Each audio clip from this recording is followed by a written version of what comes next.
Gracias. Bien, iniciaremos recordando las teorías de la evolución. Esas teorías fueron marcadas en el inicio desde el creacionismo y el fijismo, donde definitivamente Dios era la clave, el inicio y el fin de todas las especies. Eso en cuanto al creacionismo. Y el fijismo, que decía que todas las especies habían sido hechas desde el principio y hasta nuestros tiempos iguales, inmutables. También encontramos las transformistas, que son las de Lamarck, donde Lamarck contempla la idea de que cada vez que se hace uso seguido, permanente, de un órgano, ese órgano termina potenciándose y los hijos descendientes de ese individuo que utilice ese órgano en específico tendrán la evolución de él.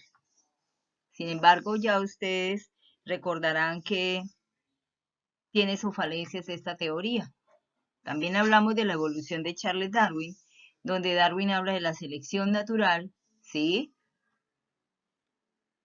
Y decide elaborar un libro donde habla precisamente la selección de las especies y donde confirma que las especies sí evolucionan, pero siempre es teniendo en cuenta el más apto. Luego aparece mutacionismo, que tiene que ver con Mendel, porque la teoría de Charles Darwin tenía su vacío, precisamente porque Mendel todavía no había aparecido, y Mendel aparece hablando de las mutaciones, ¿sí? Para lograr que la evolución se dé. Mucho de cierto tiene. Para al final aparecer la teoría sintética de la evolución, donde definitivamente integran estas teorías para tener un concepto mucho más claro. Ahora hablemos de los mecanismos de evolución. Después de haber hablado de las teorías que dieron el origen al concepto y a la idea de evolución, expliquemos cuáles fueron esos mecanismos que utilizaron las especies para poder llegar hasta nuestros tiempos y haber marcado pautas grandes de evolución. Es importante que recordemos la pregunta de este periodo y que tengamos presente que todo lo que sucedió en el pasado, ahora, en este tiempo, ha repercutido y nos hace lo que hoy por hoy somos. Así podemos comprender nuestro presente. Y podemos también decir que lo que se llama evolución es el resultado de la modificación de un antepasado común. Pero ¿qué fue lo que cambió? Será la pregunta más importante en este tema. Y lo que ha cambiado realmente es la frecuencia génica de esa población a través del tiempo. Y que esas diferencias génicas son heredables. Si no se heredan, no significaría evolución. Lo importante de esto es que se pueda transmitir de generación en generación. Más adelante vamos a trabajar con un ejemplo de unos escarabajos o unos cucarrones donde vamos a ver claramente el ejemplo de la evolución. Bienvenidos. ¿Qué mecanismos ha tenido a través del tiempo la vida para transformarse? Entonces podemos decir que hoy por hoy tenemos especies que han venido proyectándose desde los antepasados muy antiguos y que han venido evolucionando, trayendo tanto similitudes y generando diferencias. Y lo importante es saber que a través de todos esos cambios lo que hubo fue una variabilidad genética, ¿sí? Que es lo importante, que es la clave de la evolución, no lo olvidemos. ¿Y qué es lo que pasa? Que hay una fuerza selectiva de esas especies, ¿cierto? Que generan variabilidad y esa fuerza selectiva va privilegiando a los que están más aptos para poder llegar hasta nuestros tiempos, si así pudiéramos contemplarlo. Aquí vamos a examinar esos mecanismos de evolución teniendo en cuenta la descendencia, los cambios, la variabilidad genética, la deriva genética, la selección natural, ¿cierto? Y la coevolución. ¿Por qué la descendencia? porque a partir de la descendencia miramos esas diferencias genéticas heredables, ¿cierto? Que se han venido pasando de generación en generación, ya sea por mutaciones, por migración, ya sea por deriva genética o selección natural, como un mecanismo de cambio.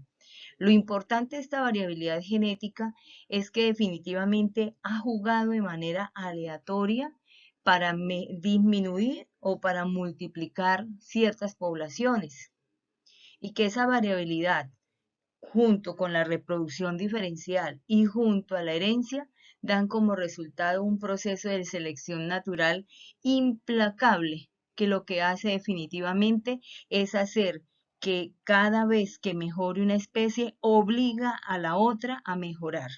Por ejemplo, un conejo que sabe ser hábil para escabullirse de su depredador tendrá que evolucionar para poder cogerlo y si no se quedará con hambre.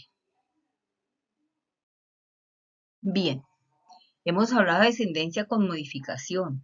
Y es precisamente eso, como le he dicho ya en momentos anteriores, que la modificación permanente y a lo largo del tiempo termina llamándose evolución y que solamente se evidenciará a través de un cambio en la frecuencia génica de una población y que estas diferencias son tan heredables, tan permanentes, que se transmiten de generación en generación y que realmente son lo importante en el tema de evolución. Miremos entonces el caso de los escarabajos de los que le planteé anteriormente. Miremos cuál de los dos es un caso de evolución y cuál no. El caso 1 nos pone una situación y es que pensemos en un año o dos tal vez de sequía durante la cual hay muy pocas plantas en las que los escarabajos pueden comer.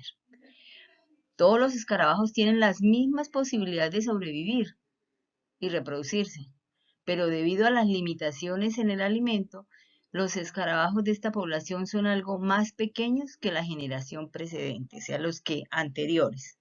Caso 1. Y en el caso 2, esto es un caso especial por la dieta, y en el caso 2 miremos en el distinto color. La mayoría de los escarabajos de la población, más o menos el 90%, tienen genes para el color verde intenso y muy pocos, o sea, la condición recesiva es del 10%, son marrones. Con el paso de varias generaciones, las cosas han cambiado. Los escarabajos marrones son más comunes de lo que solían ser y forman un 70% de la población. Pensemos, ¿en cuál de los dos hay evolución? Bien. Este ejemplo ilustra perfectamente lo que es modificación de una especie por falta de un recurso o la modificación con el paso del tiempo que tiene que ver con la genética y obvio tiene que ver con la evolución. En el primer caso sencillamente hubo ausencia de alimentos y eso hizo que ellos se dieran más pequeños, con la certeza de que si le diéramos más alimento, pues ellos crecerían nuevamente a su tamaño ideal.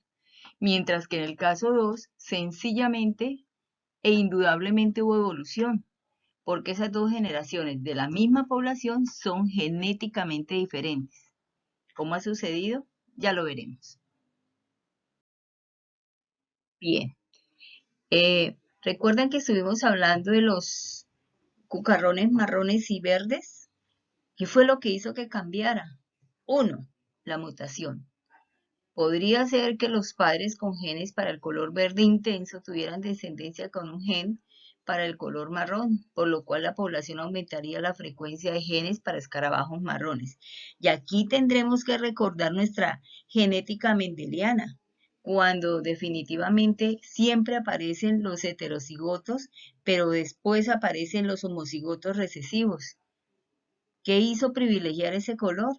Ahí es donde está la pregunta. Pudo haber migración. Entonces, algunos individuos de una población de escarabajos marrones podrían haberse unido a una población de escarabajos verdes, lo que haría que los genes para escarabajos marrones fueran más frecuentes en la población de escarabajos. Imaginemos lo siguiente. Vamos a hablar de la deriva genética con un ejemplo claro.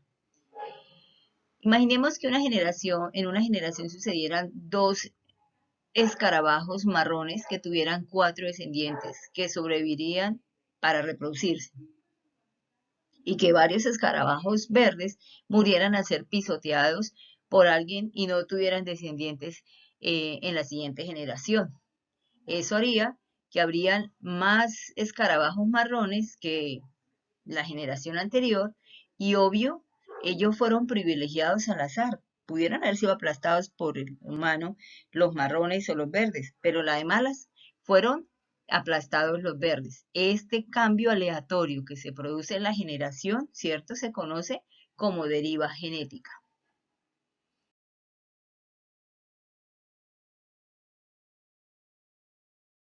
Bueno, hablemos entonces de la selección natural.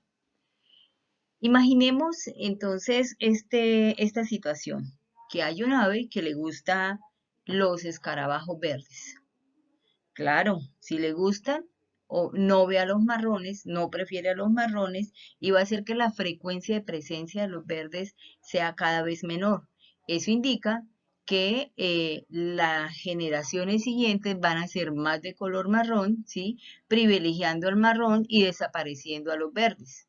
Pero ojo también a esto, un mecanismo de cambio tiene que ir acompañado, además de la selección natural que hizo el pajarito, ¿cierto? Y la deriva genética. Si no existen estos dos, no podrá haber selección natural. Explico. Si la población de escarabajos fuera 100% verdes, pues no habría selección del pájaro porque no tiene que seleccionar entre los marrones y los verdes. Sencillamente come verdes.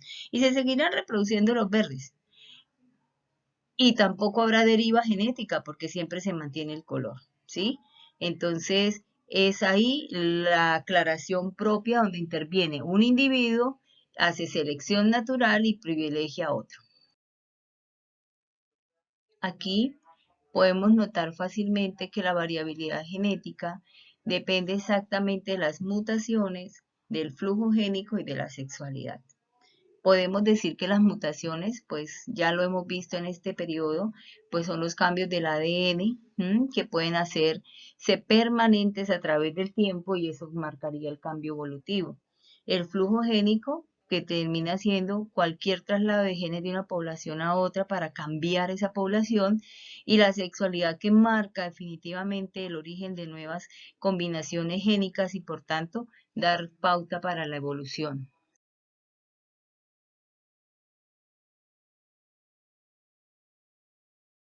Es importante tener en cuenta que con estos mecanismos de evolución aparece un nuevo proceso que se llama la especiación, es decir, la formación de linajes o de nuevas formas de especies diferentes.